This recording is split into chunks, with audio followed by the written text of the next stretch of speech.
Keeping up with our motto, let learning be a joy and teaching be a pleasure. Here we are with remote teaching and learning process to bridge the gap. Happy learning, students. I'm Mrs. Sonal Shah from Thakur Vidya Mandir High School and Junior College, teaching you all geography today for grade 8, chapter 1, local time and standard time.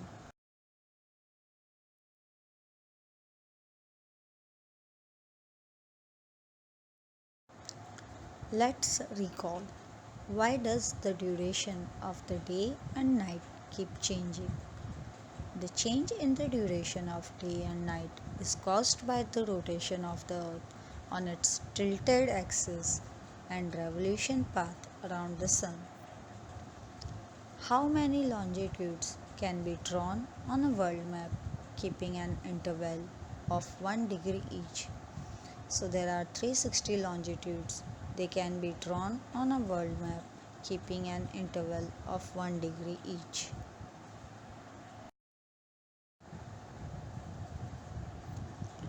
The apparent movement of the sun from east to west is a result of what? Answer is Earth rotates or spins from west to east. This movement of the earth makes the sun and the stars appear to move across the sky, rising in the east and setting in the west. What is the direction of the rotation of the earth? Answer is earth rotates eastward from west to east.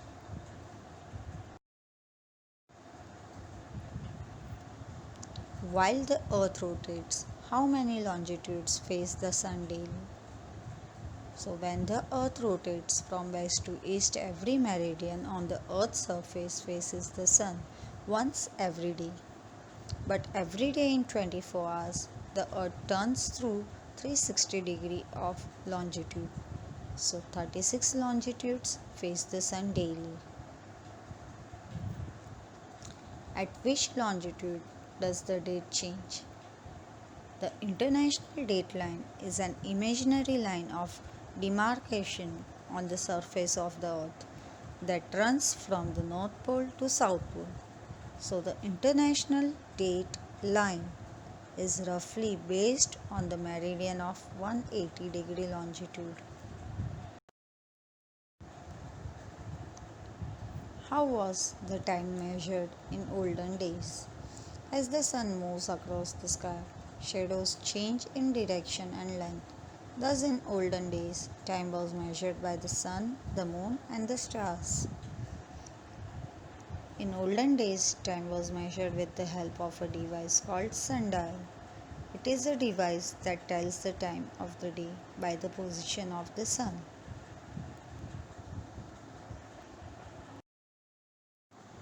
Earlier, natural events and instruments like Ghatika Patra, a ball with a minute hole at its base which would float in a large water-filled vessel, or sand timer, etc., were used to tell time.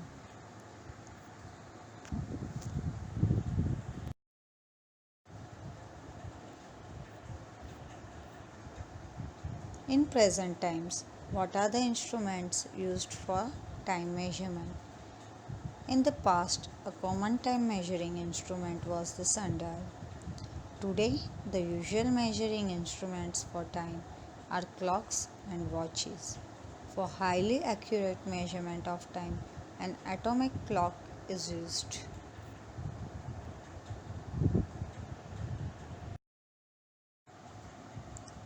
Now here the question is, why there is requirement to measure time?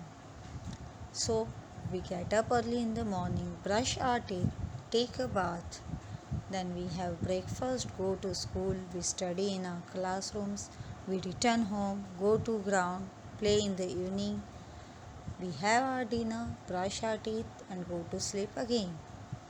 We keep doing similar activities throughout the day. Considering our daily routine, we need to decide the time for all our activities. In olden days, people used to take the help of various tools and also depend on various natural events for the measurement of time.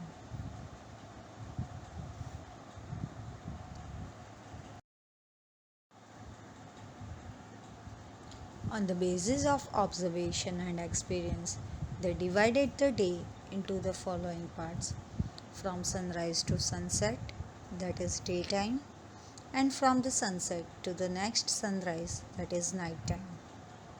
A whole day meant the duration from one sunrise to the next.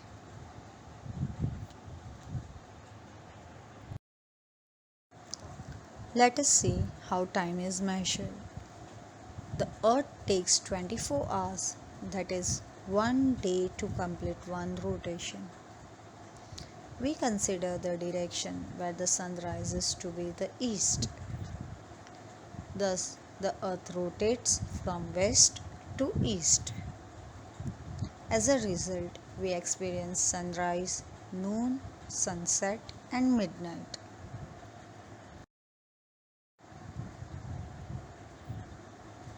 During rotation, the longitudes in the western part face the sun gradually, while those in the east experience the darkness.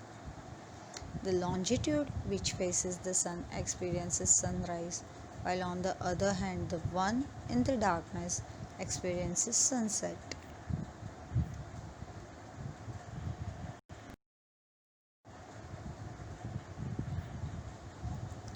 Have you ever traveled by bus? We often see trees, electric poles, buildings, etc. outside the window. They appear to be moving in the opposite direction. Actually, they are stationary and our bus is moving forward. Similarly, because of the rotation of the earth, we feel that the sun is changing its position from east to west daily. Actually, it's the earth that is moving or that is rotating.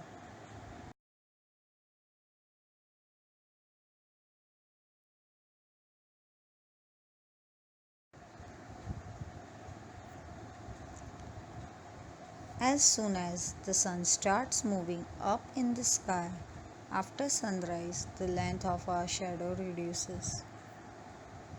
Normally, the length of the shadow is shortest at noon. As the sun moves towards the horizon in the afternoon, the length of our shadow increases again by evening. The noon time is same at any given longitude across the earth, that is from the North Pole to the South Pole.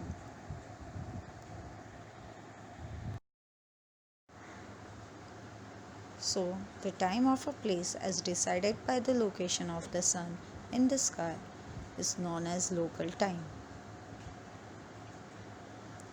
Time measurement is based on mostly regular natural phenomena such as alternating light and dark periods caused by the rotation of the planet. The total time taken by two successive periods is constant, but the lengths of the light and dark period vary. One simple constant is noon. Noon is the time of the day when the sun is at its highest position. Since the earth is round, noon happens at different times in different places. This leads to the concept of local time. Humans measure time in many units, most of which are tied to natural phenomena like noon. As long as you stay in the same place, it doesn't matter that local times differ.